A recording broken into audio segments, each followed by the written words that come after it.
મુખ્યમંત્રી ભૂપેન્દ્ર પટેલની ઉપસ્થિતિમાં રાજ્યના સાયન્સ અને ટેકનોલોજી વિભાગ તથા ઇન્ટેલ કોર્પોરેશન વચ્ચે આર્ટિફિશિયલ ઇન્ટેલિજન્સ રેડીનેસ અંગે ગાંધીનગર ખાતે મહત્વપૂર્ણ ભાગીદારી કરાર થયા હતા.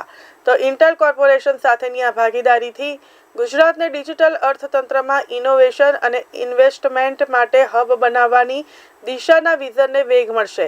તો ગુજરાતમાં આ પહેલેથી શરૂઆત ટેકનોલોજીકલ ઇનોવેશન અને આર્થિક વૃદ્ધિને પ્રોત્સાહન આપવા માટે રાજ્ય સરકારની પ્રતિબદ્ધતાનો પુરાવો છે. આ ભાગીદારી ગુજરાતને આર્ટિફિશિયલ ઇન્ટેલિજન્સ અને ડિજિટલ ટેકનોલોજીમાં અગ્રેસર બનાવવાની દિશામાં એક મહત્વપૂર્ણ પગલું પુરવાર થશે. સાયન્સ અને ટેકનોલોજી વિભાગના અગ્રસચિવ મોના ખંધારે આ પાર્ટનરશિપથી રાજ્યમાં સ્કિલ્ડ વર્કફોર્સને પ્રમોટ કરવા અને ટેકનોલોજીકલ એડવાન્સમેન્ટને આગળ ધપાવવા આ પહેલને મહત્વપૂર્ણ ગણાવી હતી.